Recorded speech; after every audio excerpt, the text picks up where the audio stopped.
Hello and welcome back to the channel HardReset.Info, and today I will show you how to get AliExpress to stop sending emails. Open AliExpress application on your phone and go to your account at the bottom right, and in the top right corner you should tap gear icon. This is settings, and now go to notification settings right here and enter email subscriptions.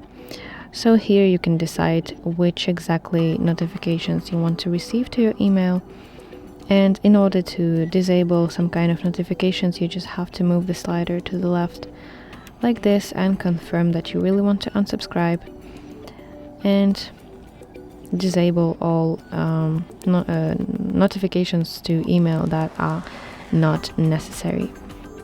So that's it. Thank you for watching, and if you find this video helpful, please like it and subscribe to our channel for more content like this.